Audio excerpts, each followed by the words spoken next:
નમસ્કાર, કેમ છો મારા વહાલા વિદ્યાર્થી મિત્રો? મારું નામ છે જયેશ રાઠવા અને તમે જોઈ રહ્યા છો નચિકેત સ્ટડી. મિત્રો, આપણે બધાય ભેગા થઈને શીખી રહ્યા છીએ અત્યારે આપણે આપણી આવનારી જ્ઞાન સાધના પરીક્ષા. જ્ઞાન સાધના મિત્રો એ સ્કોલરશિપ એક્ઝામ છે, જેમાં તમે સારામાં સારા માર્ક્સ લાવો તો તમને ધોરણ 9 થી લઈને 12 ધોરણ સુધી તમને શિષ્યવૃત્તિ મળવા પાત્ર રહેશે. હે ને? જે મિત્રો તમને તમારા આગળના અભ્યાસ માટે ખૂબ જ ફાયદાકારક સાબિત થાય જો તમે આ પરીક્ષા પાસ કરો તો. બરાબર મિત્રો, હવે આ પરીક્ષાનું નોટિફિકેશન આવી ગયું છે અને ફોર્મ ભરાવાની પણ શરૂઆત થઈ ગઈ છે. જો જે મિત્રોએ હજી સુધી ફોર્મ નથી ભર્યા તો મારી બધાને વિનંતી છે કે ભાઈ સૌથી પહેલા ફોર્મ ભરી દેજો. અને ત્યાર પછી તમારી એક્ઝામની સાથે સાથે આ જે જ્ઞાન સાધના પરીક્ષાની તૈયારી છે એની પણ તૈયારી કરજો, કેમ કે એ પણ તમને ઘણું જ કામ લાગવાનું છે. તમે જે ધોરણ 8માં ભણી રહ્યા છો એ ધોરણ 8નું ગણિત, વિજ્ઞાન, સામાજિક વિજ્ઞાન, અંગ્રેજી અને હિન્દી આ વિષયમાંથી તમને SAT વિભાગમાં પ્રશ્ન પૂછાતા હોય છે અને MAT વિભાગની અંદર મિત્રો તમને કેટલું GK, તમને કેટલાક તાર્કિક ક્ષમતાના પ્રશ્નો પણ પૂછાતા હોય છે. આ બધી વસ્તુ, આ બધો સિલેબસ તમને મિત્રો આપણી ચેનલ પર એકદમ ફ્રી ઓફ કોસ્ટમાં શીખવા મળવાની છે. તમને બધા જ કોન્સેપ્ટ પણ સમજાવવાના છે અને તમે પરીક્ષામાં પાસ થઈ શકો, તમારા સારામાં સારા માર્ક્સ આવે એના માટે હું તો કટિબદ્ધ છું. તમારે પણ એટલો સપોર્ટ મને કરવાનો છે અને તમારે મિત્રો વિડીયોઝ જોવાના છે. બરાબર છે? આપણે આપણા વિડીયોઝની અંદર તમામ જે કંઈ પણ કોન્સેપ્ટના જે કંઈ પણ IMP એટલે કે મોસ્ટ IMP પ્રશ્ન છે જે મિત્રો પૂછાઈ ચૂકેલા છે અને પૂછાવાની સંભાવના ઘણી બધી છે, આવા બધા જ પ્રશ્નોનું સોલ્યુશન તમને કરાવવાના છીએ. તો ખાસ મિત્રો જોડાયેલા રહેજો. જો તમે ચેનલ પર નવા આવ્યા છો તો અત્યારે ચેનલને સબસ્ક્રાઇબ કરી દેજો અને વિડીયો પૂરો થાય ને તરત તમારે વિડીયોને લાઈક પણ કરવાની છે. તમારા જે સગા સંબંધી છે, તમારા જે ભાઈબંધ છે, તમારા જે બેનપણી છે, બધાને આ વિડીયોની લિંકને શેર કરી આપજો.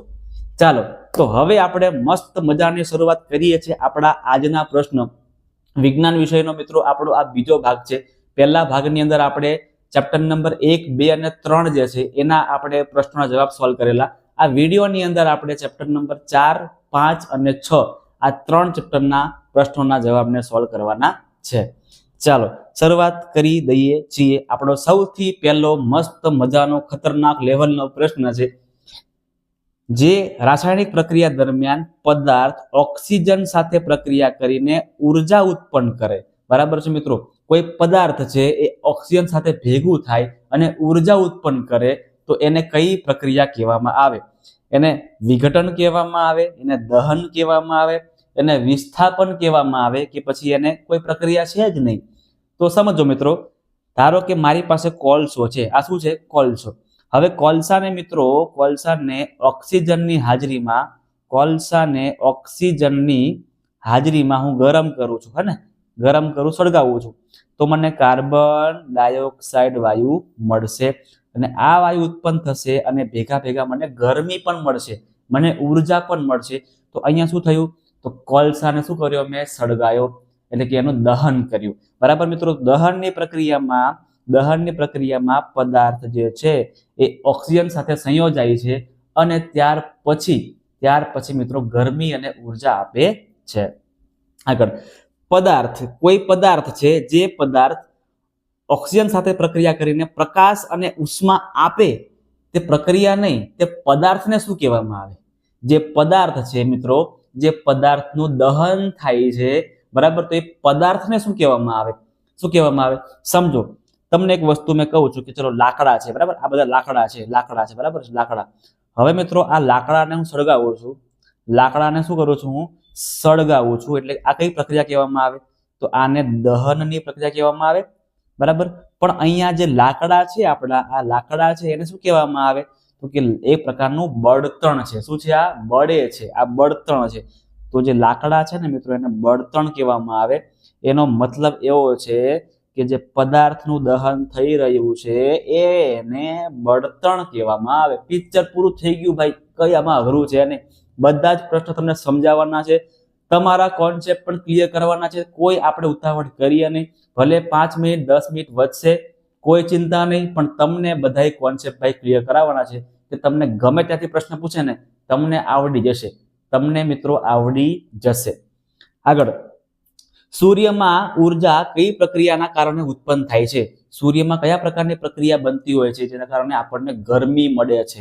તો યાદ રાખજો મિત્રો, સૂર્યની અંદર તાપ ન્યુક્લિયર સંલયન પ્રક્રિયા થાય છે. બરાબર છે, તાપ ન્યુક્લિયર સંલયન પ્રક્રિયા થાય છે, જેમાં મિત્રો સૂર્યની અંદર હાઇડ્રોજન અને હિલિયમ નામના જે બે ગેસ છે, આ હાઇડ્રોજન અને હિલિયમ નામના ગેસમાંથી અત્યારે આપણને એને ઘણી બધી ગરમી મળતી હોય છે, ઘણી બધી ઉર્જા મળતી હોય છે. મોટા મોટા મિત્રો અગરના ગોળા છૂટી રહ્યા છે સૂર્યની અંદર. શાના કારણે? તો કે હાઇડ્રોજન અને હિલિયમ વાયુના કારણે. અને આ જે પ્રક્રિયા છે એને શું કહેવામાં આવે છે? એને તાપ ન્યુક્લિયર સંલયન પ્રક્રિયા કહેવામાં આવે છે. યાદ રાખી લેજો મારા વહાલા ભાઈઓ બહેનો.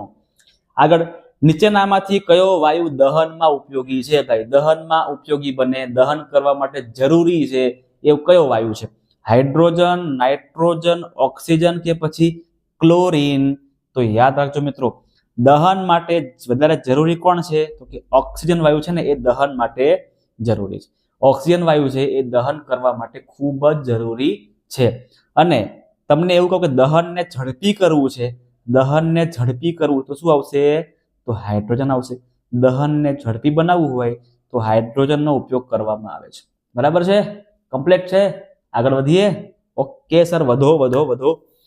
નીચેનામાંથી કયો પદાર્થ દહનશીલ નથી? દહનશીલ નથી, સળગી શકે તેવો નથી. આમાંથી જે ચાર તમને ઓપ્શન આપેલા છે ને, એ ચારમાંથી કયો પદાર્થ એ સળગી શકે તેવો નથી? કાગળ, કાગળ નહીં સાહેબ, કાગળ આવશે અહીંયા. ને ટાઈપિંગ મિસ્ટેક થઈ ગઈ છે, જોઈ લેજો. કાગળ, ચલો, કાગળ, લાકડું, કેરોસીન કે પછી કાચ? આ બધાને આવડે. નાના છોકરા હોય ને એને પણ આવડી જાય કે કાગળ સળગી જાય, લાકડું એ તો સળગે જ છે, કેરોસીન એ પણ સળગશે, કાચ છે મિત્રો એ સળગી શકતો નથી. કાચ કેવો છે? દહનશીલ પદાર્થ નથી. બરાબર છે? આગળ, સુરક્ષિત દિવાસળી બનાવવા માટે કયો પદાર્થ વાપરવામાં આવે છે? દિવાસળી બધા જોઈ છે ને, માચિસની પેટી, શાક. તો આ દિવાસળી જે બનાવવું છે મિત્રો, માચિસ બનાવવી છે આપણે, તો એ માચિસ બનાવવા માટે, દિવાસળી બનાવવા માટે કયા પદાર્થ સુરક્ષિત માનવામાં આવે છે? જોઈ લઈએ. એન્ટીમની ટ્રાઇસલ્ફાઇડ, પોટેશિયમ ક્લોરેટ, લાલ ફોસ્ફરસ અને આપેલ તમામ. તો મિત્રો આ બધી વસ્તુ એ જરૂરી છે અને આ બધી વસ્તુ કેવી છે? સુરક્ષિત છે. કેવી છે? સુરક્ષિત. એટલે કે આપેલ તમામે તમામ આપણા જવાબ સાચા બનશે. દિવાસળીમાં મિત્રો જે એક પદાર્થ આવે છે સફેદ ફોસ્ફરસ, એ પદાર્થ ખૂબ જ ખરાબ કહેવામાં આવે છે. સફેદ ફોસ્ફરસ એ કેવો છે? અસુરક્ષિત છે, ખરાબ છે. એની જગ્યાએ મિત્રો હવે લાલ ફોસ્ફરસ વાપરવામાં આવે છે, જે કેવો છે? સુરક્ષિત છે. ડન છે? આગળ, બંધ ઓરડામાં કોલસો સળગાવતા કયો વાયુ ઉત્પન્ન થાય છે? કોઈ બંધ ઓરડો છે અને કોલસાને આપણે સળગાવી દઈએ છીએ તો કયો વાયુ ઉત્પન્ન થશે? તો મિત્રો કોલસાને સળગાવવાથી બે વાયુ ઉત્પન્ન થાય. બરાબર છે? કોલસો સળગાવવામાં આવે તો બે વાયુ ઉત્પન્ન થાય. કાં તો કાર્બન ડાયોક્સાઇડ ઉત્પન્ન થાય, કાં તો કાર્બન મોનોક્સાઇડ ઉત્પન્ન થાય. અને આ બંને વાયુ કેવા છે ભાઈ? ખરાબ જ છે. બરાબર, કાર્બન ડાયોક્સાઇડ અને કાર્બન મોનોક્સાઇડ આ બંને વાયુ કેવા છે? ખરાબ જ છે ભાઈ, ગમે તે ઉત્પન્ન થાય. સો અહીંયા કાર્બન મોનોક્સાઇડ જવાબમાં છે, એટલે આપણે કાર્બન મોનોક્સાઇડને ટીક કરીશું. કાર્બન મોનોક્સાઇડ, જેમાં ઓક્સિજનનો ખાલી એક જ પરમાણુ હોય, અને કાર્બન ડાયોક્સાઇડમાં ઓક્સિજનના કેટલા પરમાણુ હોય? બે પરમાણુ હોય. બધાને ક્લિયર થઈ જાય છે? થાય છે ને? તો આગળ વધીએ. કેરોસીનનું જ્વલન બિંદુ લાકડા કરતા કેવું છે? હેને? ચલો ભાઈ, તો ઘણા બધા અહીંયા ભૂલ કરશે કે ભાઈ કેરોસીન તો ખૂબ જ ઝડપથી સળગે છે, તો ઊંચું હશે. કેવું હશે? ઊંચું. તો નહીં મિત્રો, જેનું જ્વલન બિંદુ નીચું હોય એ વધારે ઝડપથી સળગી શકે. જેનું જ્વલન બિંદુ નીચું હોય એ વધારે ઝડપથી સળગી શકે. અહીંયા મિત્રો શું આવશે? કેરોસીનનું જ્વલન બિંદુ એ લાકડા કરતા કેવું છે? નીચું છે, તેથી તરત જ આગને પકડી શકે છે. જ્યારે લાકડાનો જ્વલન બિંદુ એ કેરોસીન કરતા કેવું છે? ઊંચું છે, જેથી લાકડાને સળગતા વાર લાગશે. ચલો આગળ વધીએ છીએ. જબરજસ્ત મસ્ત મજાના પ્રશ્ન તમારી સામે આવી રહ્યા છે ભાઈ. રાહ કોને જોવો છો? અત્યારે ને અત્યારે વિડીયોને લાઈક મારી દો અને તમારા મિત્રો સુધી શેર કરી આવો. બધાને ફાયદો થવો જોઈએ. એક માણસ ભણે એવું નહીં, ઘણા બધા વિદ્યાર્થીઓ ભણવા જોઈએ, હે ને? એટલા માટે નીચેનામાંથી કયો વાયુ અગ્નિશામક તરીકે ઉપયોગી છે? અગ્નિને બંધ કરવા માટે, અગ્નિને ઓલવવા માટે કયો વાયુ જરૂરી છે? ઓક્સિજન, હાઇડ્રોજન, કાર્બન ડાયોક્સાઇડ કે ઓઝોન? તો યાદ રાખજો મારા વહાલાઓ, કાર્બન ડાયોક્સાઇડ વાયુ છે એ કાર્બન ડાયોક્સાઇડ વાયુ એને અગ્નિશામક વાયુ તરીકે ઓળખવામાં આવે છે. તમારી શાળાની અંદર તમે કોઈ દવાખાને જાઓ તો એ જગ્યાએ, તમે કોઈ પણ કચેરીમાં જાઓ, હે ને, તમે કોઈ પણ એવી જગ્યાએ જાઓ જ્યાં ઘણી બધી ભીડ ભાડ વાળી જગ્યા છે, તો એવી જગ્યાએ તમે બધાએ મિત્રો સાઈડ પર ખૂણામાં દિવાલમાં, હે ને, આટલા બધા બાટલા તમે જોયા છે, હે ને, લાલ બાટલા બધા આવે છે જે આગ ઓલવવા માટે વપરાય છે, હે ને? તો એ જે મિત્રો અગ્નિશામક યંત્ર જે છે ને, એમાં શું હોય તો કે એમાં એવો વાયુ ભરેલો હોય, એટલે કાર્બન ડાયોક્સાઇડ ભરેલો હોય. જે કાર્બન ડાયોક્સાઇડ સીધો પડે એટલે આગ ઓલવાઈ જાય. યાદ રાખજો, આગને ઓલવવા માટે સૌથી બેસ્ટ હોય તો એ છે કાર્બન ડાયોક્સાઇડ. શું છે? Carbon dioxide. આગળ, આગ બુઝાવવા માટે શાનો ઉપયોગ થઈ શકે નહીં? આગ ઓલવવું છે તો આમાંથી કોનો ઉપયોગ આપણે ન કરી શકીએ? ધાબળા, રેતી, કાર્બન ડાયોક્સાઇડ કે ઓક્સિજન? એને બરાબર છે. તો મિત્રો આગને લગાવવું હોય તો આવે ઓક્સિજન. આગને ઓલવવા માટે ઓક્સિજન તો ના જ આવવો જોઈએ. ઓક્સિજન તો ના જ આવવો જોઈએ, બરાબર છે.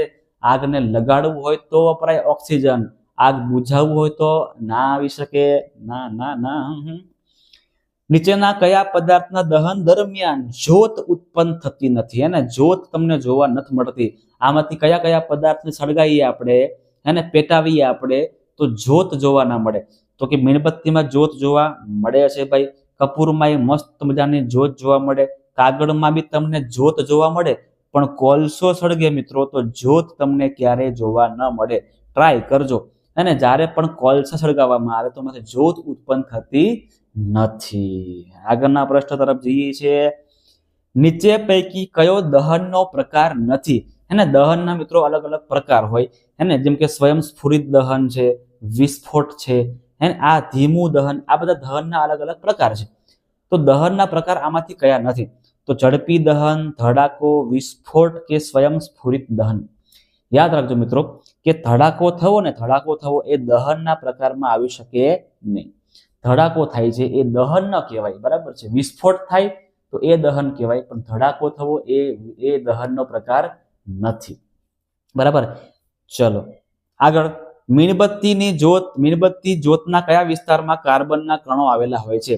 મીણબત્તી જ્યારે સળગે છે મિત્રો તો એના 3 અલગ અલગ સ્તર બનતા હોય છે, હે ને? જેમાં સૌથી ઉપરનું સ્તર તમને જોવા મળશે પીળા કલરમાં, તમને વચ્ચેનું જોવા મળશે ઓરેન્જ કલરમાં, અને તમને છેલ્લે તમને જોવા મળશે બ્લુ કલરમાં, બરાબર. એકદમ નીચેની જ્યોત છે બ્લુ જોવા મળશે. તો જે વચ્ચે જે નારંગી ભાગ છે, તો એ નારંગી જે ભાગ છે એમાં કયા કણો આવેલા છે? તો એમાં કણો આપણને આપેલા છે. કાર્બનના કણો એ કયા ભાગમાં આવેલા છે? તો કે જે વચ્ચેનો ભાગ છે, જે મિડલ ભાગ છે, મધ્ય ભાગ છે, આ મધ્ય ભાગની અંદર મિત્રો કાર્બનના કણો જોવા મળે છે. અહીંયા માધ્ય થઈ ગયું છે, હે ને? મધ્ય ભાગની અંદર વચ્ચેના ભાગમાં કાર્બનના કણો જોવા મળી શકે છે. આગળ, આદર્શ બળતણની લાક્ષણિકતાઓ કઈ સાચી નથી? આદર્શ બળતણ, સૌથી બેસ્ટ બળતણ હોય તો એના કયા કયા લક્ષણો હોવા જોઈએ અને આમાંથી કયું નથી? તો ઓપ્શન એ છે, હવામાં સારી રીતે દહન પામતું હોય, કિંમતમાં મોંઘું હોય, મોટા પ્રમાણમાં ઉષ્મા ઉત્પન્ન કરે અને અવશેષ ન છોડે. તો જોજો મિત્રો કે હવામાં સારી રીતે દહન પામતું હોય તો કે યસ, આ તો જબરજસ્ત મસ્ત મજાનો પોઈન્ટ કહેવાય. મોટા પ્રમાણમાં ઉષ્મા ઉત્પન્ન કરે એટલે ગરમી પણ આપણને ઘણી બધી આપે તો સારી વસ્તુ કહેવાય ને ભાઈ. અને અવશેષ પણ ન છોડે એટલે કોઈ પણ પ્રકારના ખરાબ પાર્ટિકલ્સ જે છે એ વાતાવરણમાં છોડતું નથી. તો આ 3 વસ્તુ કેવી છે? સારી છે. પણ કિંમતમાં મોંઘું હોય આ વસ્તુ કંઈ લાગે વળગતું નથી, બરાબર છે મિત્રો. કે કિંમત કેવી? મોંઘી ના હોવી જોઈએ, કિંમત પણ કેવી હોવી જોઈએ? સસ્તી હોવી જોઈએ, હે ને? કોઈ પણ પ્રકારના પાર્ટિકલ્સ છોડતું ના હોવું જોઈએ, વહન ઇઝીલી થઈ શકે એવું હોવું જોઈએ, બરાબર. હવામાં સારી રીતે દહન પામી શકે એવું હોવું જોઈએ. તો આ બધાય બળતણને કહેવામાં આવે આદર્શ બળતણ, બેસ્ટ બળતણ, આઈડલ, બરાબર છે. ઓકે, તો શું નહીં આવે? મોંઘું ન હોવું જોઈએ, સસ્તું હોવું જોઈએ. નેક્સ્ટ, કેલરી મૂલ્ય કોઈ પણ ઉર્જાને માપવું છે તો ઉર્જા કેટલી વપરાઈ છે એ જોવા માટે, એ માપવા માટે કયો એકમ વાપરવામાં આવે છે? કિલોગ્રામ, કિલોજૂલ પ્રતિ કિલોગ્રામ, કિલોગ્રામ પ્રતિ કિલોજૂલ, કિલોજૂલ પ્રતિ કિલોજૂલ તો આવે જ નહીં એટલે કેન્સલ મારો, અને કિલોગ્રામ ભાગ્યા કિલોગ્રામ આ પણ ન આવી શકે. તો શું આવશે મિત્રો? કિલોજૂલ ના છેદમાં કિલોગ્રામ. કિલોજૂલ ના છેદમાં કિલોગ્રામ આપણો સાચો જવાબ થઈ જવાનો છે. કિલોજૂલ ના છેદમાં કિલોગ્રામ એ કેલરી મૂલ્ય માપવા માટેનો એકમ છે કે ભાઈ આટલા કિલોગ્રામ લાકડામાંથી આટલી ઉર્જા મળી, આટલા કિલોગ્રામ કેરોસીનમાંથી આટલી ઉર્જા મળી, આટલા કિલોગ્રામ હાઇડ્રોજન વાયુમાંથી આટલી ઉર્જા મળી, તો એને કહેવામાં આવે કેલરી મૂલ્ય. એને શું કહેવામાં આવે મિત્રો? કેલરી મૂલ્ય કહેવામાં આવે. આગળ, કયા બળતણનું કેલરી મૂલ્ય સૌથી વધારે છે? કયા બળતણમાંથી મિત્રો ઘણી બધી પ્રકારની ઘણી બધી ઉર્જા આપણને મળશે? એલપીજી, હાઇડ્રોજન, છાણા કે પછી મિથેન? તો યાદ રાખજો મિત્રો, હાઇડ્રોજન વાયુ છે, હાઇડ્રોજન વાયુ બરાબર છે મિત્રો, એની 1.5 લાખ કિલોજૂલ પ્રતિ કિલોગ્રામ જેટલું એનું કેલરી મૂલ્ય છે. એટલે હાઇડ્રોજનનું કેલરી મૂલ્ય સૌથી વધારે છે. હાઇડ્રોજનનું કેલરી મૂલ્ય કેવું છે? સૌથી વધારે છે. એટલે 1 કિલોગ્રામ હાઇડ્રોજનમાંથી મિત્રો ઘણી બધી ઉર્જા મળે, ઘણી બધી ગરમી મળી શકે છે. ચલો, સેમ પ્રશ્ન, કયા બળતણનું કેલરી મૂલ્ય હવે ઓછું છે? વધારે કોનું હતું? હાઇડ્રોજનનું. તો ઓછું કોનું હશે? જોઈ લઈએ. છાણા, સીએનજી, કોલસો કે પછી બાયોગેસ? તો જે એકદમ લો ક્વોલિટીનું છે એટલે કે છાણાનું બળતણનું કેલરી મૂલ્ય જે છે એ સૌથી ઓછું છે. બરાબર મિત્રો, છાણામાંથી આપણને ખૂબ જ ઓછા પ્રમાણમાં ઉર્જા મળશે ખરી, પણ કેવી મળશે? સૌથી ઓછી ઉર્જા આપણને છાણામાંથી મળશે. આગળ, કોના ઓક્સાઇડ એસિડ વર્ષા માટે જવાબદાર છે? આપણે સાંભળી રહ્યા છે અત્યારે કે એસિડ વર્ષા થઈ રહી છે, એસિડનો વરસાદ થઈ રહ્યો છે. શા માટે એસિડ વર્ષા થાય છે? વાતાવરણમાં એવા કેવા વાયુઓ છે કે જેના કારણે જેમાં પાણી મિક્સ થાય અને પછી એસિડની વર્ષા થાય છે? તો યાદ રાખજો મારા વહાલાઓ, બરાબર, 2 વાયુઓ એવા છે કે જેના કારણે એસિડ વર્ષા થાય છે. એક વાયુ છે જેને કહીએ છીએ આપણે નાઇટ્રોજન ઓક્સાઇડ કાં તો નાઇટ્રોજન ડાયોક્સાઇડ, અને બીજો વાયુ છે સલ્ફર ડાયોક્સાઇડ. બરાબર છે મિત્રો, આ જે 2 વાયુઓ છે જેને મિત્રો એસિડિક વાયુઓ કહેવામાં આવે છે. બરાબર છે, આને શું કહેવામાં આવે? Acidic gas. એસિડિક ગેસ કેમ કહેવાય છે? કારણ કે આમાં પાણી મિક્સ થાય અને પાણી મિક્સ થવાના કારણે જમીન પર એસિડ બને છે.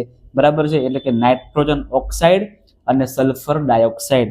મતલબ કે સલ્ફર છે ને, સલ્ફર એ જવાબદાર છે. બરાબર, સલ્ફર છે ને મિત્રો, સલ્ફર એ જવાબદાર રહેશે. આગળ, ઔદ્યોગિક જરૂરિયાતો માટે ઉષ્મા ઉર્જાના સ્ત્રોત તરીકે શું ઉપયોગી નથી? કે ભાઈ મોટી કોઈ ફેક્ટરી છે, કારખાના છે અને મોટા ઔદ્યોગિક એકમો છે, તો આવી જગ્યાએ કોનો ઉપયોગ ના કરી શકાય? ભાઈ, કોનો ઉપયોગ કરવો જોઈએ અને કોનો ઉપયોગ ના કરવો જોઈએ? આપણને એ પૂછે કોનો ઉપયોગ કરવો ના જોઈએ, કોણ ઉપયોગી નથી? કોલસો, કેરોસીન, પેટ્રોલ કે છાણા? ખબર પડી જાય આપણને કે કોલસો વધારે ઉર્જા આપે, કેરોસીન પણ ઉર્જા આપે, પેટ્રોલ પણ, છાણા જે છે, છાણા એ સૌથી ઓછી ઉર્જા આપે. તો ભાઈ આનો ઉપયોગ ના કરવામાં આવે. એકદમ દેખીતી વસ્તુ છે, છાણા છે એનો ઉપયોગ કરવામાં આવતો નથી. આગળ, ગ્લોબલ વોર્મિંગ માટે કયો વાયુ જવાબદાર છે? અત્યારે પૃથ્વી પરનું વાતાવરણ ધીમે ધીમે ગરમ થઈ રહ્યું છે, જેને આપણે ગ્લોબલ વોર્મિંગ કહેતા હોઈએ છીએ. તો આ ગ્લોબલ વોર્મિંગ થાય છે એના માટે કયો વાયુ જવાબદાર છે? તો મિત્રો યાદ રાખજો કે વાતાવરણની અંદર જે કાર્બન ડાયોક્સાઇડ છે, કયો વાયુ છે? કાર્બન ડાયોક્સાઇડ વાયુ છે મિત્રો, એ ગરમી માટે જવાબદાર છે. શાના માટે જવાબદાર છે ભાઈ? તો કે ગરમી માટે જવાબદાર છે.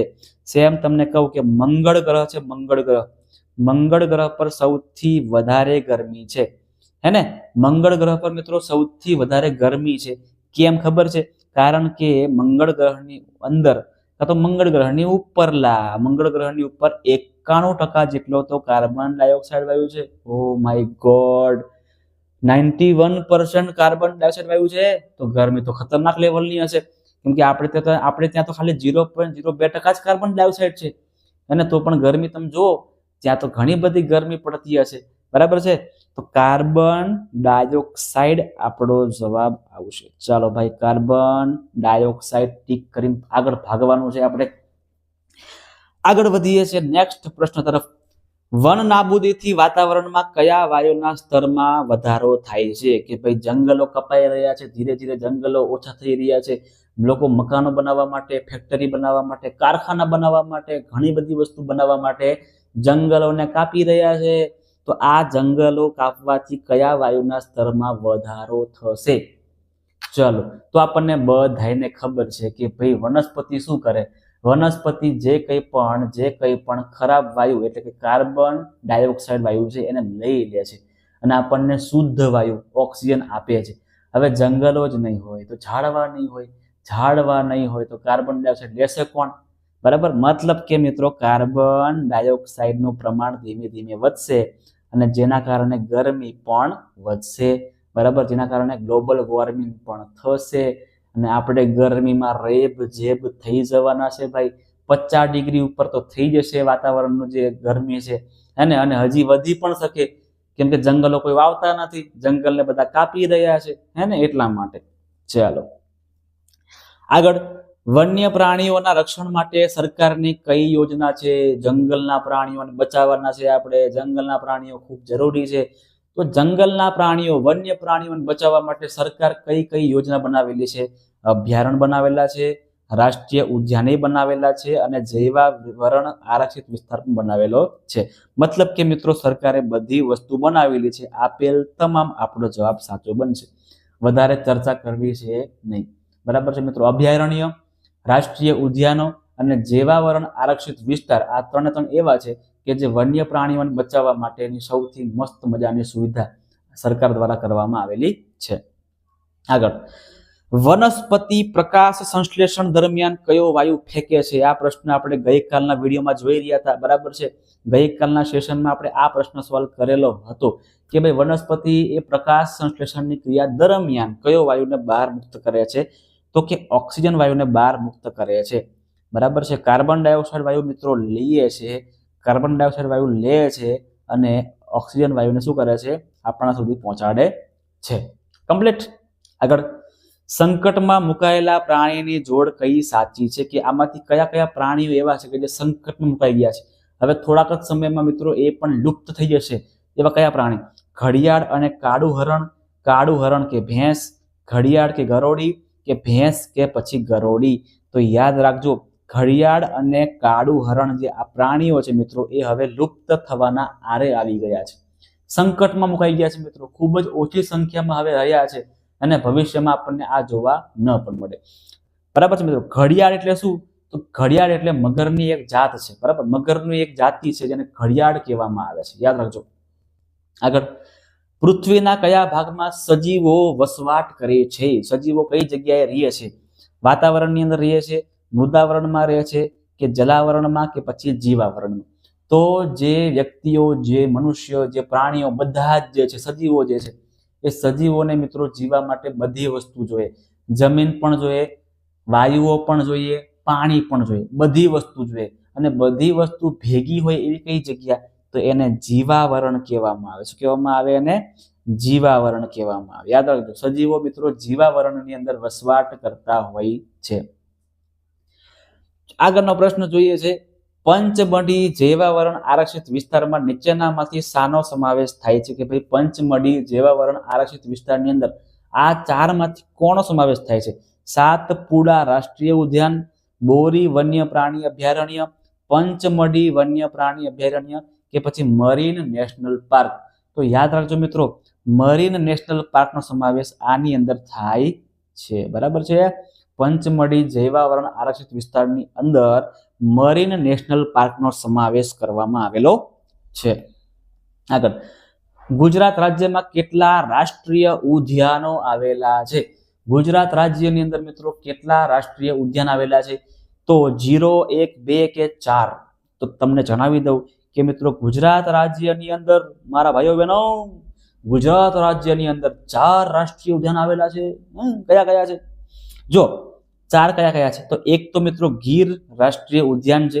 બરાબર. ગીર રાષ્ટ્રીય ઉદ્યાન જે જુનાગઢની અંદર આવેલું છે. બીજું છે મિત્રો બ્લેક બક રાષ્ટ્રીય ઉદ્યાન, બ્લેક બક રાષ્ટ્રીય ઉદ્યાન જે આવેલું છે વેરાવળમાં, બરાબર.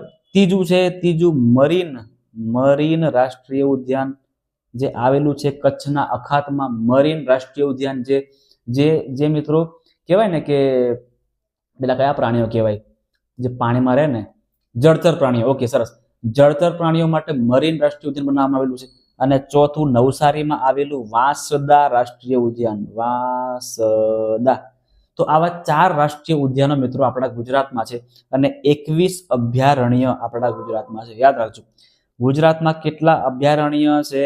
તો કે 21 લખી દઈએ. ચલો ને, અહીંયા એટલે માથાકૂટ જ નહીં. અભયારણ્ય 21 છે અને રાષ્ટ્રીય ઉદ્યાન કેટલા છે? 4. Complete, done. ભારતનું પ્રથમ આરક્ષિત જંગલ કયું છે? ભારતનું પ્રથમ આરક્ષિત જંગલ કયું છે? તો યાદ રાખજો મિત્રો કે વાંસદા નેશનલ પાર્ક એ ભારતનું પ્રથમ આરક્ષિત જંગલ છે. જો આપણા ગુજરાતમાં જ આવેલું છે, અને આપણા ગુજરાતમાં આવેલું આપણું ગૌરવ. વાંસદા નેશનલ પાર્ક એ ગુજરાતનું છે અને ભારતનું પ્રથમ આરક્ષિત જંગલ કહેવામાં આવે છે. યાદ રાખજો ભાઈ, યાદ રાખજો. ગુજરાત રાજ્યમાં કેટલા વન્ય પ્રાણી અભયારણ્ય છે? ઓકે, 21, 12, 31, 41 ભણી ચૂક્યા આપણે.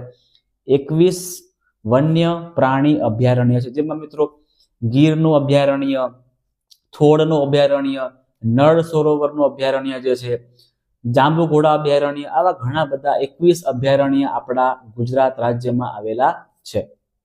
આગળ, સાતપુડા જંગલમાં કયા ઊંચા વૃક્ષો જોવા મળે છે? ભાઈ ઓપ્શન જુઓ ને તો જ આવડી જાય કે આમાંથી કયું વૃક્ષ ઊંચું થાય છે. લીમડો, વડ, જંગલી આંબો કે પછી સાગ? તો સાગ જે છે મિત્રો એ સૌથી ઊંચું ઝાડ થાય. સાતપુડાના જંગલમાં સાગનું ઝાડ છે ને એ ઊંચાઈ વાળું જોવા મળે છે. નેક્સ્ટ, બાઈસન. આ બાઈસન શું છે ભાઈ? બાઈસન કંઈક છે, બાર્કિંગ ડિયર છે, વિશાળ ખિસકોલી છે, જંગલી બળદ છે કે પછી નીલગાય છે? ચલો, બાઈસન કોને કહેવામાં આવે છે? બાઈસન. તો યાદ રાખજો મિત્રો, બાઈસન છે ને, બાઈસન એક પ્રકારનો બળદ છે, જંગલી બળદ છે, જેને બાઈસન કહેવામાં આવે છે. ડન છે, જંગલી બળદ જેને બાઈસન કહેવામાં આવે છે. નિર્ધારિત સીમાથી ઓછી સંખ્યા અને લુપ્ત થતા પ્રાણીઓને શું કહેવામાં આવે? બરાબર, જે સંખ્યા ખરેખર એકચ્યુઅલમાં હોવી જોઈએ પણ એના કરતા સંખ્યા ઓછી છે અને હવે ધીરે ધીરે બિચારા લુપ્ત થઈ જવાના છે, ગાયબ થઈ જવાના છે, એવા પ્રાણીઓને શું કહેવામાં આવે? સ્થાનિક જાતિ કહેવામાં આવે, સ્થળાંતરિત જાતિ કહેવામાં આવે, નાશપ્રાયી જાતિ કહેવામાં આવે કે પછી હિંસક જાતિ કહેવામાં આવે? તો કે ભાઈ નાશ થવાના આરે આવીને ઊભા છે એટલા માટે નાશપ્રાયી જાતિ કહેવામાં આવે છે. પિક્ચર પૂરું, બરાબર, નાશપ્રાયી જાતિ કહેવામાં આવે છે. આગળ, નાશપ્રાયી જાતિ છે એની નોંધ કયા સંગ્રહમાં, શામાં સંગ્રહિત કરવામાં આવે? કઈ બુકમાં સંગ્રહિત કરવામાં આવે કે જે પ્રાણીઓ નાશ પામવાના છે? આ પ્રાણીઓનો આખો રેકોર્ડ ક્યાં રાખવામાં આવે? તો કે રેડ ડેટા બુકની અંદર, ગ્રીન ડેટા બુકની અંદર, યેલો પેજીસની અંદર કે પછી લિમ્કા બુક ઓફ ઇન્ડિયાની અંદર? તો જે પ્રાણીઓ નાશ થવાને આરે આવીને ઊભા છે એવા તમામ પ્રાણીની જે નોંધ છે ને એ રેડ ડેટા બુકની અંદર કરવામાં આવે છે. યાદ રાખજો, રેડ ડેટા બુકની અંદર કરવામાં આવે છે. આગળ, પંચમઢી આરક્ષિત વિસ્તારમાં કયા પ્રાણીનો સમાવેશ થાય છે? કે આ 4 પ્રાણી તમને આપેલા છે, આ 4 પ્રાણીમાંથી પંચમઢી આરક્ષિત વિસ્તારની અંદર કયા પ્રાણીનો સમાવેશ કરવામાં આવે છે? તો ગુલાબી શીર્ષવાળું બતક, અજગર, ગેંડો કે પછી બાર્કિંગ ડિયર? યાદ રાખજો મિત્રો, પંચમઢી વિસ્તાર છે ને તો શું આવશે? Barking deer. આ બાર્કિંગ ડિયર જે છે એ પંચમઢી આરક્ષિત વિસ્તારમાં જોવા મળે છે. આગળ, ડાયનોસોરનો સમાવેશ થામાં થાય છે? તો કે ડાયનોસોર મિત્રો અત્યારે જોવા મળતા નથી, એટલે કે લુપ્ત થઈ ગયા છે. ડાયનોસોરનો સમાવેશ એ લુપ્ત જાતિની અંદર કરવામાં આવે છે. ડાયનોસોર જે છે એનો સમાવેશ લુપ્ત જાતિની અંદર કરવામાં આવે છે. આગળનો પ્રશ્ન જોઈ લઈએ છે, વન્યજીવ સંરક્ષણ અધિનિયમ, બરાબર છે, વન્યજીવ સંરક્ષણ અધિનિયમ, હે ને? તો આ નિયમ ક્યારે ઘડવામાં આવ્યો? આ કાયદો ક્યારે બનાવવામાં આવ્યો? 1981, 1971? ના ભાઈ ના, 1972. તમને જવાબ મળી ગયો છે ને, સાહેબે ચેક કરી નાખ્યું એટલે સાચી વાત છે, આ જવાબ હશે. તો મિત્રો, વન્યજીવ સંરક્ષણ કાયદો જે છે એ 1972માં અમલમાં આવ્યો, બરાબર છે. વાઇલ્ડ લાઈફ પ્રોટેક્શન એક્ટ એવું કહેવામાં આવે છે. લખી દઈએ છીએ આપણે, ચિંતા ન કરો, તમે ચિંતા ન કરો ભાઈ. વાઇલ્ડ લાઈફ પ્રોટેક્શન એક્ટ જે છે મિત્રો 1972ની અંદર અમલમાં આવ્યો, એને જેનો ઉદ્દેશ્ય છે વન્ય પ્રાણીઓને બચાવવાનો. જે પ્રાણીઓ લુપ્ત થવાના આરે આવીને ઊભા છે એમનો સંખ્યામાં વધારો કરવાનો, હે ને, એ એમનો મુખ્ય હેતુ છે. આગળ, વિશ્વ પર્યાવરણ દિવસ ક્યારે ઉજવવામાં આવે છે ભાઈ? 22 એપ્રિલ, 3 માર્ચ, 2 ફેબ્રુઆરી કે 5 જૂન? ચલો, આ તમને આવડી જવું જોઈએ ભાઈ, આ તમને આવડી જવું જોઈએ. બધાને મગજમાં આવી ગયું છે તો ટીક મારીએ આપણે, હે ને? ઓકે, સરસ સરસ. ઘણા બધા પ્રાણીઓ મગજમાં સાચું જ કહી રહ્યા છે ભાઈ કે વિશ્વ પર્યાવરણ દિવસ 5 જૂને ઉજવવામાં આવે છે.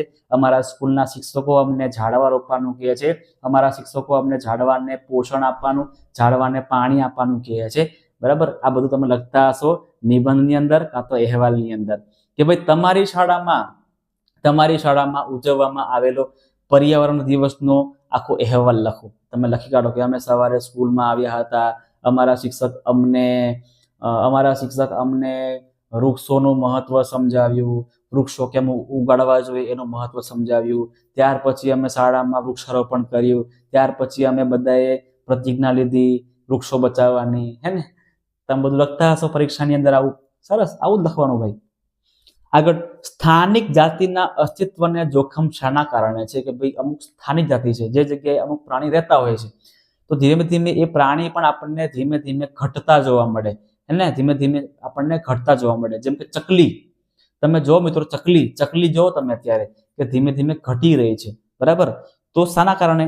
તો કે નિવાસનો નાશ થવાથી, વસ્તી વધારો થવાથી, નવી જાતિઓ લાવવાથી, કે પછી આપેલ તમામ? તો કે ભાઈ આપેલ તમામ બધી વસ્તુ જવાબદાર છે. નિવાસ જે એમનો મેન નિવાસ છે મિત્રો, એ નાશ થઈ જાય, બિચારા ક્યાં જાય પછી, બરાબર. પછી વસ્તી વધે તો નવી જાતિઓ લાવતા હોય તો, મતલબ કે આપેલ તમામે તમામ આપણા જવાબ સાચા છે. નેક્સ્ટ, પ્રોજેક્ટ ટાઈગરનો હેતુ શું છે? પ્રોજેક્ટ ટાઈગરને બચાવવાના છે આપણે, બરાબર. એનો હેતુ શું છે? તો વાઘની વસ્તીને જાળવવી, ગ્રામ્ય વિસ્તારમાં વાઘનો પ્રવેશ અટકાવવો, વાઘથી પાલતુ પ્રાણી રક્ષણ થાય, વાઘની વસ્તી વધે નહીં. તો ના ભાઈ ના. પ્રોજેક્ટ ટાઈગર નામ જ એવું છે, પ્રોજેક્ટ ટાઈગર, એટલે કે વાઘની વસ્તી છે મિત્રો, એને જાળવણી કરવાની. જે અત્યારે વાઘની વસ્તી છે એમાં વધારો થાય અને જે વસ્તી અત્યારે છે એ જળવાય અને એમને ક્યાંક નુકસાન ન થાય, એનો મેન હેતુ છે પ્રોજેક્ટ ટાઈગરનો. આગળ, પ્રવાસી પક્ષી માટે સુસંગત નથી, બરાબર. પ્રવાસી પક્ષીઓ જે આપણે ત્યાં આવતા હોય છે, અને આ પ્રવાસી પક્ષીઓ શા માટે આવતા હોય છે અને શા માટે નથી આવતા હોતા જોઈ લઈએ. ઈંડા મૂકવા માટે આવે છે, અતિશય ઠંડીના કારણે આવે છે, મૂળ નિવાસ સ્થાન પસંદ નથી, કે ઠંડીમાં મૂળ નિવાસ સ્થાનમાં રહેવું યોગ્ય નથી. તો મિત્રો જો આ 3 સાચા છે કે હા ઈંડા મૂકવા માટે આવે છે, યસ, ઓકે. અતિશય ઠંડીના કારણે આવે છે, તો એ પણ સાચી વાત છે. ઠંડીના નિવાસ સ્થાનમાં રહેવું યોગ્ય નથી, તો શું આવશે અહીંયા? તો કે મૂળ નિવાસ સ્થાન પસંદ નથી. આવું ખરેખર હોય નહીં, બરાબર. પસંદ ના હોય એવું બધું કશું ના હોય. એ લોકોને જે જગ્યાએ સેટ થવાય, જે જગ્યાએ ઈંડા મૂકી શકીએ, જે જગ્યાએ ઈંડા મૂકવા માટે વાતાવરણ એને યોગ્ય મળી શકે, તો એ બધી વસ્તુ જોઈને એ જે બધા પ્રાણીઓ છે એ દૂર દૂરથી અહીંયા આપણે ત્યાં આવતા હોય છે, જેને કહેવાય પ્રવાસી પક્ષી, બરાબર. જેને શું કહેવામાં આવે છે? પ્રવાસી પક્ષી. આગળ, 1 ટન કાગળ બનાવવા માટે કેટલા પૂર્ણ વિકસિત વૃક્ષો કાપવા પડે? 1 ટન, બરાબર મિત્રો. 1000 કિલોગ્રામ મારે જો કાગળ બનાવવું હોય તો 1000 કિલોગ્રામ કાગળ બનાવવા માટે કેટલા આખા વૃક્ષને કાપવા પડે છે? જોજો અહીંયા. તો 13, 15, 17 કે પછી 21?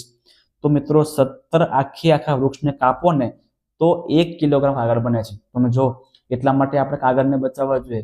કાગળને બચાવશું તો જ આપણે મિત્રો વૃક્ષોને પણ બચાવી શકીશું, બરાબર છે. 17 વૃક્ષો કપાય તો 1 ટન કાગળ બનતું હોય છે, એટલા માટે ખાસ વૃક્ષો બચાવવા જોઈએ. આગળ, કાગળના પુનઃ ઉપયોગ તેમજ રિસાયકલથી શાની બચત થઈ શકે? કાગળનો ફરીથી ઉપયોગ કરીએ, કાં તો કાગળને ફરીથી આપણે રિસાયકલ કરીએ, એટલે ફરી કાગળ બનાવીએ એમાંથી, તો એના કારણે કઈ વસ્તુની બચત થાય? વૃક્ષો, પાણી, ઉર્જા, કે પછી રસાયણ કે પછી પ્રાણીઓ કે પછી પાણી? તો મિત્રો જો કાગળનો પુનઃ ઉપયોગ કરવામાં આવે એટલે કે રીયુઝ કરવામાં આવે અને રિસાયકલ કરવામાં આવે તો વૃક્ષો, પાણી અને ઉર્જા આ બધાની બચત થશે, જે આપણને ક્યાંક ને ક્યાંક આગળ પણ કામ લાગી શકે. ડન છે. ચલો આગળ વધીએ. કાગળને કેટલી વખત રિસાયકલ કરી શકાય છે, એટલે કાગળને કેટલી વખત ફરીથી આગળ નવું બનાવી શકાય છે? 3 થી 4 વાર, 4 થી 7 વખત, 5 થી 7 વખત કે પછી 1 થી 4 વખત? તો મિત્રો કાગળને 5 થી 7 વખત રિસાયકલ કરી શકાય છે. કાગળને કેટલી વખત? 5 થી લઈને 7 વખત એને આપણે રિસાયકલ કરી શકીએ છીએ. ચલો અહીંયા મિત્રો આ ચેપ્ટર પૂરું થઈ ગયું. હવે ફરી ચેપ્ટર 9 આવશે, બરાબર? પ્રજનન. લિંગી પ્રજનન માટે શેની આવશ્યકતા છે? બરાબર છે મિત્રો, લિંગી પ્રજનન માટે શાની આવશ્યકતા છે? નરજન્યુ, માદાજન્યુ, એ અને બી બંને કે પછી એક પણ નહીં? તો જો નામ જ છે મિત્રો, લિંગી એટલે શું? તો કે લિંગી એટલે એમાં નર અને માદા બંનેનો સમાવેશ થાય. નામ જ છે ભાઈ લિંગી. લિંગી એટલે શું? તો કે એમાં નર પણ આવવું જોઈએ અને નારી મતલબ કે માદા આ બંનેનો સમાવેશ થાય અને પ્રજનન થાય, જેને કહેવામાં આવે લિંગી પ્રજનન. સો અહીંયા આપણો જવાબ આવશે સી, એ અને બી બંને.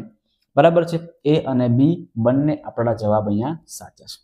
આગળ, ફલન દ્વારા નિર્માણ પામતી રચનાને શું કહેવામાં આવે? ફલન થઈ ગયા પછી મિત્રો જ્યારે શુક્રકોષ અને અંડકોષ આવી રીતે ફલન થઈ જાય અને જે નવું સજીવ બને છે, નવું જે બને છે, એને શું કહેવામાં આવે?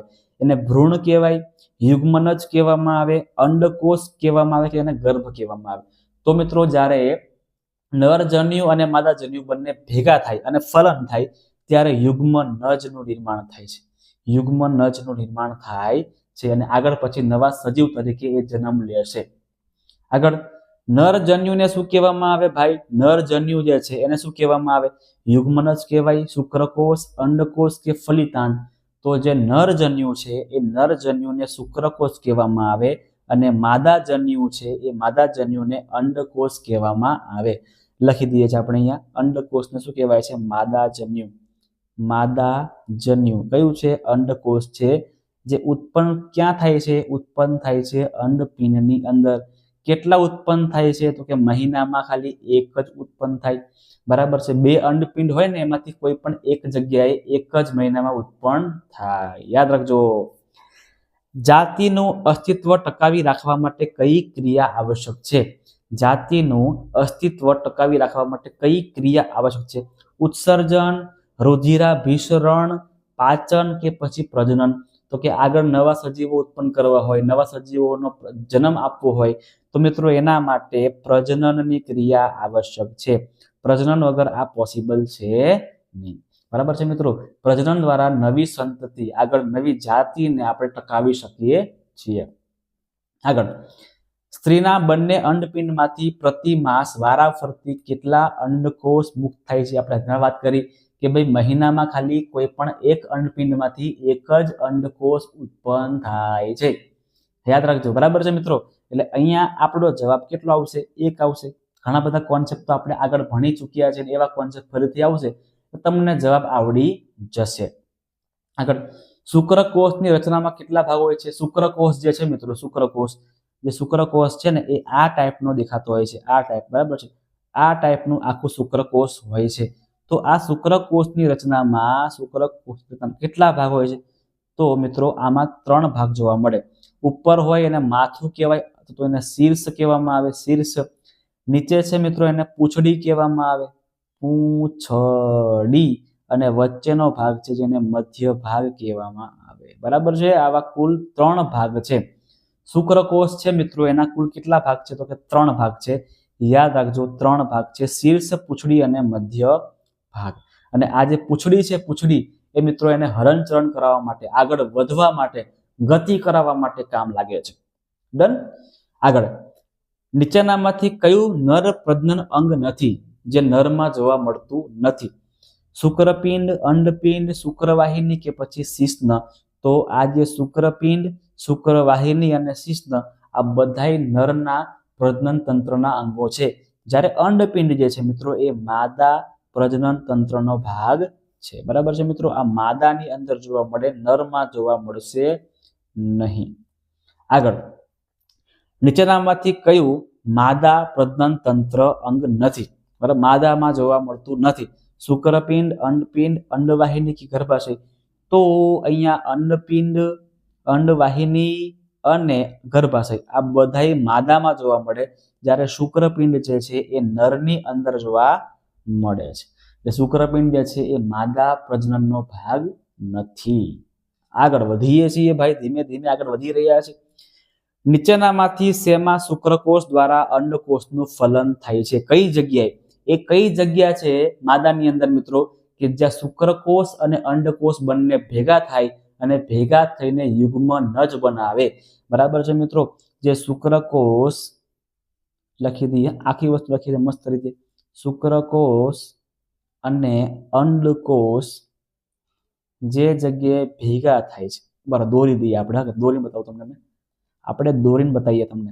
જો મિત્રો, ધારો કે આ છે ને, આ અંડકોષ છે, બરાબર, આ અંડકોષ છે અને આવી રીતે મિત્રો જે શુક્રકોષ છે એ શુક્રકોષ અહીંયા આવીને અથડાશે અને અથડાયા પછી મિત્રો આ બંને થશે ભેગા. આ બંને પછી આગળ મિત્રો આવી રીતે ભેગા થશે. તો આ વસ્તુ કઈ જગ્યાએ બને છે? તો આ આખી પ્રક્રિયા કઈ જગ્યાએ બનતી હોય છે? તો આખી પ્રક્રિયા એ અંડવાહિનીમાં બનતી હોય છે. યાદ રાખજો મારા ભાઈઓ બહેનો, બરાબર છે. અંડવાહિનીની અંદર મિત્રો આખી પ્રક્રિયા બનતી હોય છે અને ત્યાર પછી અંડવાહિનીમાંથી આ જે યુગ્મનજ છે, નામ આને આપી દઈએ આપણે યુગ્મનજ. આ યુગ્મનજ જે છે એ મિત્રો પછી ધીમે ધીમે ગબડતો એ માદાના ગર્ભાશયમાં આવશે અને ધીરે ધીરે પછી એમાં શિશુનું નિર્માણ થશે. યાદ રાખજો. એટલે શું આવશે અહીંયા? અંડવાહિનીની અંદર શુક્રકોષ અને અંડકોષનું ફલન થાય છે. આગળ, શિશુનો વિકાસ સ્ત્રીના શરીરના કયા અંગમાં થાય છે?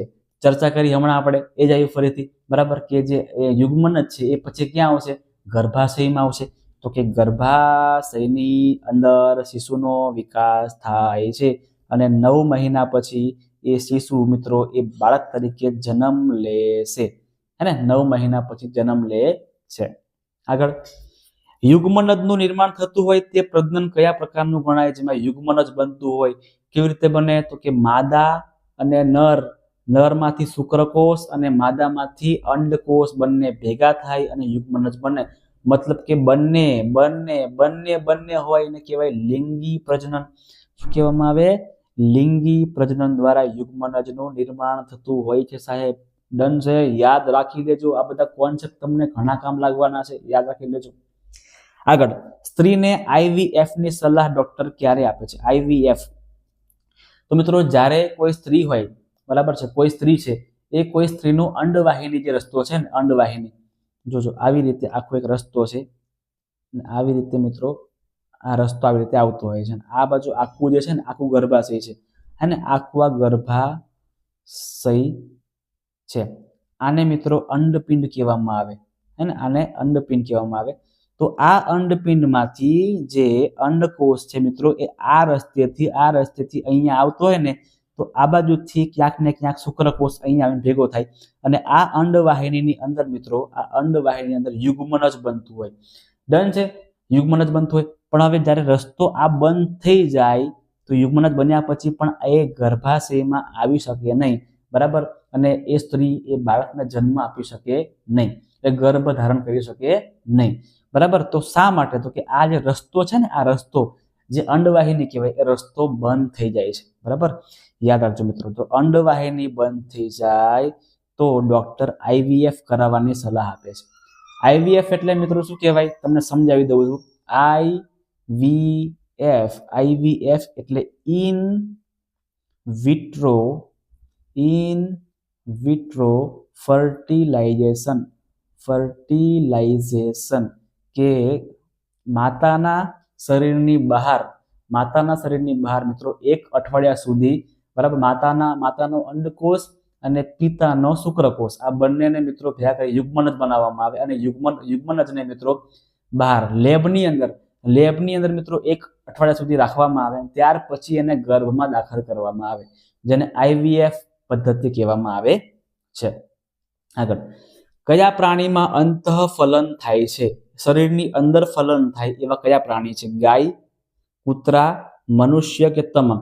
તો આ તમામે તમામ પ્રાણીઓ જે છે ને, આ બધા પ્રાણીઓમાં શરીરની અંદર જ ફલન થાય છે, એટલે કે તમામે તમામની અંદર અંતઃફલન થાય.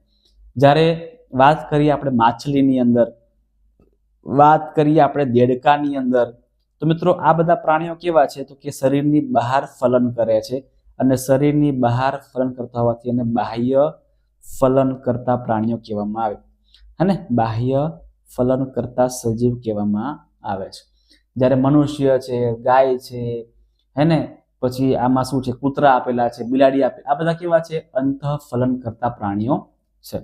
આગળ આઈવીએફ નો અર્થ શું છે? આઈવીએફ તમને અત્યારે સમજાયું. આઈવીએફ એટલે ફલન ન થવું, શરીરની અંદર ફલન, શરીરની બહાર ફલન, કે પછી ફલન અવિકસિત હોવું.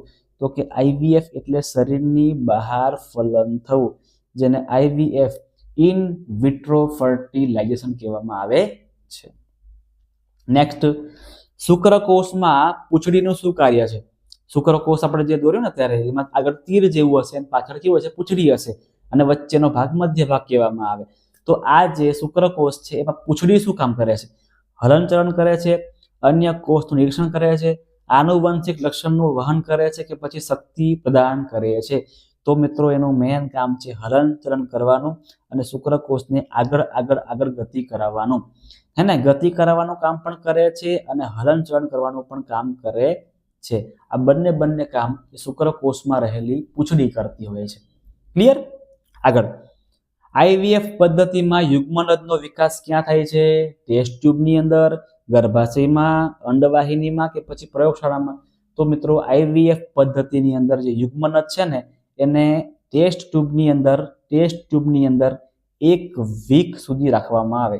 1 વીક સુધી, યાદ રાખજો, 1 વીક સુધી એને ટેસ્ટ ટ્યુબમાં રાખવામાં આવે, એટલા માટે ટેસ્ટ ટ્યુબ બેબી પણ કહેવામાં આવે. શું કહેવામાં આવે એને? Test tube baby. આગળ, મરઘીના ઈંડામાંથી બચ્ચું બનવા માટે કેટલો સમય લાગે છે? મરઘીના ઈંડામાંથી બચ્ચું બને એ સમયગાળો કેટલો હોય છે? તો 1 અઠવાડિયું, 3 અઠવાડિયા, 3 મહિના, કે પછી 1 મહિનો? તો મિત્રો ઈંડામાંથી બચ્ચું બનવું હોય તો એના માટે 3 અઠવાડિયા લાગતા હોય છે. 3 અઠવાડિયા લાગે પછી મરઘીના ઈંડામાંથી બચ્ચું બનતું હોય છે. મસ્ત મજાનું બચ્ચું. આગળનો પ્રશ્ન, આઈવીએફ પદ્ધતિમાં યુગ્મનદને કેટલા સમય પછી ગર્ભાશયમાં સ્થાપિત કરવામાં આવે છે? આની વાત આપણે 2 વાર કરી ચૂક્યા આગળ, કે આઈવીએફમાં યુગ્મનદ જે છે મિત્રો એને 1 વીક સુધી બહાર રાખવામાં આવે ટેસ્ટ ટ્યુબની અંદર, અને ત્યાર પછી એને ગર્ભાશયમાં દાખલ કરવામાં આવે, એટલે કે 1 અઠવાડિયા સુધી એને બરાબર બહાર રાખવામાં આવે, ત્યાર પછી એને ગર્ભાશયમાં સ્થાપિત કરવામાં આવે. આગળ, નીચેનામાંથી અપ્રત્યપ્રસવી પ્રાણીઓની કઈ જોડ સાચી છે? હવે તમને પ્રકાર ખબર હોવા જોઈએ કે કયા કયા પ્રકારો છે.